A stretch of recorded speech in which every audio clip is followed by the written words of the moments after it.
Assalamualaikum warahmatullahi wabarakatuh. Selamat petang semua. Okey, saya harap semua dalam keadaan sihat ya. Jadi untuk hari ini kita akan belajar mata pelajaran ibadat sambungan tajuk hadas. Yang lepas kita dah belajar hadas, maksud hadas, kemudian kita dah belajar bahagian dia, iaitu hadas kecil dengan hadas besar. Dan saya juga telah terangkan apa maksud hadas kecil dan perkara-perkara yang termasuk dalam hadas kecil. Okey.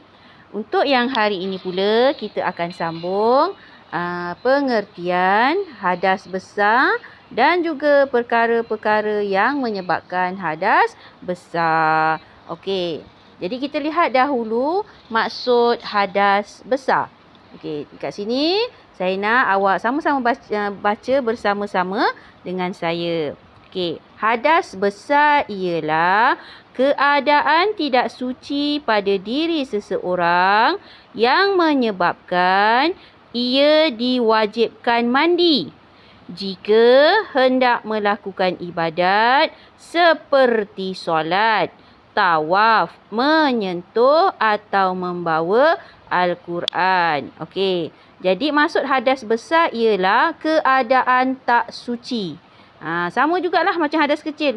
Hadas besar ni keadaan kita tidak suci pada diri kita yang menyebabkan kita mesti wajib mandi. Mandi wajib namanya. Wajib mandi kalau kita nak melakukan ibadat. Contoh kita nak solat. Jadi orang yang berhadas besar, kalau dia nak solat, dia kena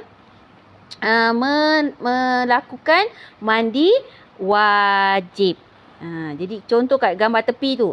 Seseorang yang hendak membaca Al-Quran mestilah suci daripada hadas besar. Jadi katalah nak baca Al-Quran, dia sedang berhadas besar, dia tak boleh. Dosa. Jadi macam mana dia nak melakukan ibadat? Dia kena mandi wajib. Kalau hadas kecil, nak melakukan ibadat kena berwuduk. Tetapi hadas besar, kalau kita nak melakukan ibadat, kita kena mandi wajib. Okey, jadi boleh faham ya? Iaitu pengertian hadas besar, iaitu keadaan tak suci pada diri seseorang yang mewajibkan kita buat apa? Kita kena mandi wajib kalau nak melakukan ibadat. Okey, ini berdasarkan firman Allah Subhanahu Wa Taala dalam surah Al-Maidah. Bismillahirrahmanirrahim. Wa in kuntum junuban fattaharu. Dan maka jika kamu berjunub, iaitu berhadas besar, maka bersucilah dengan mandi wajib. Dan satu lagi daripada hadis Nabi, daripada Ibn Umar radhiyallahu anhu, bahawa Rasulullah SAW bersabda, la yakra'ul junubu wal haidu syai'am minal Quran. Orang yang junub dan haid tidak boleh membaca sesuatu daripada Al-Quran. Okey, itu maksudnya ayat dalil tentang hadas besar. Jadi, apakah perkara-perkara yang menyebabkan hadas besar? Ni kita akan tengok ya. Jadi ni perkara-perkara yang menyebabkan hadas besar. Okey, dekat situ kalau awak lihat, dia ada tulis untuk bagi lelaki dan perempuan, dan satu lagi bagi perempuan sahaja. Kalau dikira semua sekali ada, bagi lelaki perempuan ada 3, bagi perempuan saja ada 3, campur jadilah 6. Cuma kalau untuk lelaki dan bagi lelaki dan perempuan saja, maksud ni dia hanya untuk lelaki sajalah. Orang lelaki je yang ada. Keluar dia ada 3. Tapi kalau perempuan campurlah. 3 campur 3 ada 6 perkara kat situ. Okey. Kita lihat dahulu. Apakah perkara yang menyebabkan hadas besar bagi lelaki dan perempuan. Yang pertama, keluar mani. Keluar mani. Sama ada dalam mimpi ataupun dalam jaga. Sama ada orang tu mimpi, ada mimpi kemudian keluar mani. Ataupun semasa sedar. Jaga tu maknanya semasa sedar. Okey, itu yang pertama. Yang kedua ialah bersetubuh. Yang pertama tadi keluar mani. Yang kedua bersetubuh, iaitu melakukan perhubungan jenis. Dan yang ketiga, meninggal dunia yang bukan mati syahid. Apa maksud meninggal dunia yang bukan mati syahid ni? Okey, mati yang contoh mati sakit, mati aksiden dan semua sekali itulah. Itu ialah mati yang kena mandi wajib. Kalau yang mati syahid ni contohnya iaitu orang yang dia berperang menegakkan agama Islam, kemudian dia mati. Jadi dia tak perlu dimandikan, kafankan semua kerana dia mati syahid. Jadi kalau orang yang mati biasa ni, meninggal dunia biasa ni, kita kena mandikan. Bukan dia mandi sendiri. Orang yang hidup lah yang kena mandikan. Okey, jadi itu yang perkara yang menyebabkan hadas besar untuk lelaki dan perempuan. 1, keluar mani. Okey, sebut. Keluar mani. 2, bersetubuh. Bersetubuh. Ambil satu perkataan je tu. Dan yang ketiga, meninggal dunia yang bukan mati syahid. Okey, itu untuk lelaki dan perempuan. Kalau bagi perempuan saja. Bagi perempuan saja, orang lelaki tak ada ni. Iaitu keluar darah haid. Keluar darah haid. Baik, itu ialah perkara yang menyebabkan hadas besar. Sebab itu kadang-kadang kita tengok kan kalau kat rumah, kenapa mak kita ni dia contohnya lah bila dia keluar darah haid dia tak sembahyang, dia tak, kalau bulan puasa dia tak puasa. Dalam seminggu tu, dalam sebulan dia mesti ada seminggu contohnya.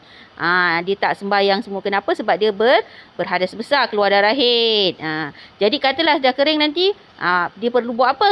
Dah kering, dia perlu mandi wajib. Apabila dah kering darah haidnya sudah tidak keluar lagi, maka kenalah mandi wajib kalau jika hendak melakukan ibadat. Okey, kalaulah katalah darah haidnya dah kering, lepas tu dia terus je sembahyang, tu tak boleh. Okey, yang kedua, keluar darah nifas. Keluar darah nifas ni bila? Iaitu selepas melahirkan anak. Jadi kalau orang perempuan, selepas dia melahirkan anak, dia akan keluar darah yang dipanggil darah nifas. Jadi dalam darah nifas, bila keluar darah nifas ni, dia dikira berhadas besar. Dan yang ketiga iaitu wiladah, melahirkan anak. Orang perempuan je yang melahirkan anak. Orang lelaki tak ada melahirkan anak.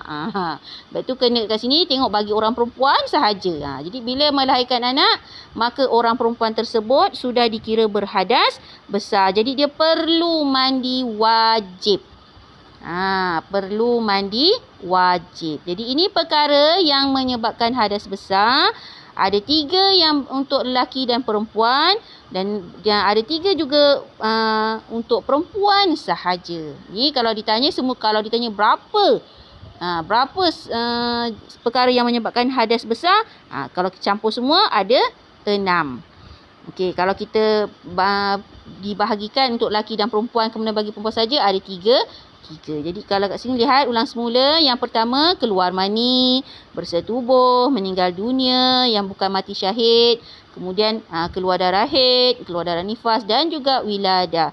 Jadi itu perkara yang menyebabkan hadas besar. Okey, kena ingat semula yang tadi cikgu ajar.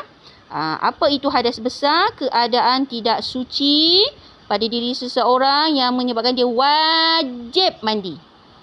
Wajib mandi untuk melakukan ibadat. Kemudian ada berapa perkara menyebabkan hadas besar? Okey, ada 3 untuk lelaki dan perempuan, 3 untuk perempuan sahaja. Okey, jadi saya harap semua faham pelajaran kita hari ini. Okey, untuk itu hari ini sajalah, dan kita akan sambung pada masa akan datang. Sekian. Assalamualaikum warahmatullahi wabarakatuh.